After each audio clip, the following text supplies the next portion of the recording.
Ya gini loh Mbak, pada prinsipnya kita menghormati teman-teman yang melakukan aksi unjuk rasa di Kemenhub ya.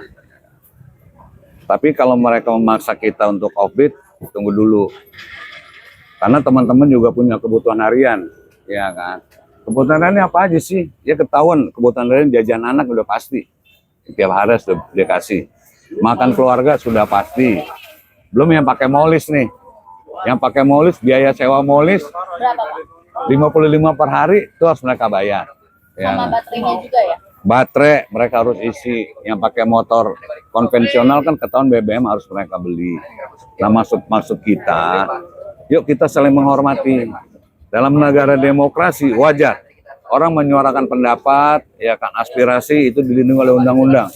Tapi jangan memaksakan kehendak kepada teman-teman yang lain gitu. Beri juga teman-teman kebebasan, ruang kebebasan deh untuk mencari nafkah. Itu sebenarnya itu intinya. Kenapa kita tetap narik kaitan dengan kebutuhan dasar keluarga aja, kebutuhan hidup yang harus mereka penuhi untuk keluarga. Ketika mereka pulang nggak bawa duit, apa kata keluarga di rumah? Ya, selain memang kita punya kebutuhan yang berbeda, ya saya juga tetap menghargai yang namanya hak teman-teman yang melakukan demo. Tapi cuma saya menyarankan tetap jaga kondusivitas, jaga keamanan, ketertiban, jangan juga melakukan sweeping di jalanan, apalagi melakukan penghadangan terhadap driver yang sedang membawa customer.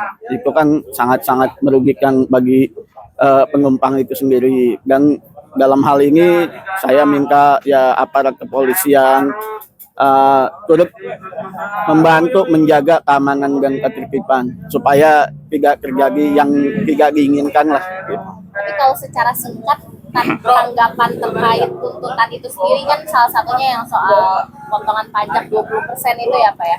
Ya. Itu seperti apa sih tanggapannya Pak?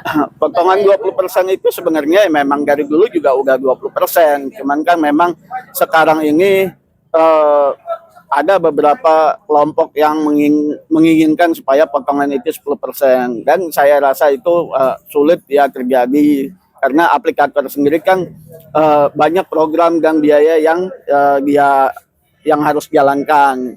Kalau misalkan memang itu terjadi sampai 10%, yang ada nanti aplikator tutup, bangkrut, dan pengangguran bertambah banyak lagi. Dan yang rugi kan kita-kita juga.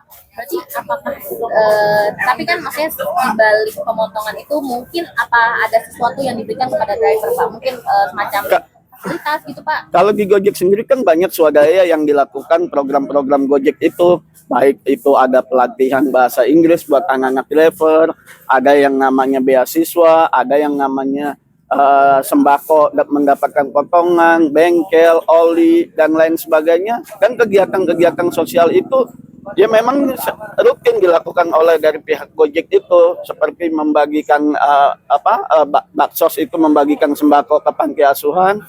Kalau misalkan bulan puasa itu kita melakukan bagi-bagi takjil, mendatangi rumah ibadah untuk memberikan bantuan, banyak dari 20% itu yang dilakukan oleh Gojek gitu. Jadi harapannya tadi ya tetap lancar dan itu ya Pak ya? Ya, kita sesama driver ini ya saling menghargai aja. Silakan yang mau demo menyampaikan aspirasi tetap di koridornya, dan kita yang on beat pun ya tolong hindari titik-titik yang terjadi pertemuan dengan mereka gitu supaya tidak terjadi apa-apa. Dan yang enggak ngebik juga ya silakan, itu kan hak masing-masing dan dilindungi undang-undang dalam negara demokrasi. Oke, siap. Ya. Terima kasih Pak.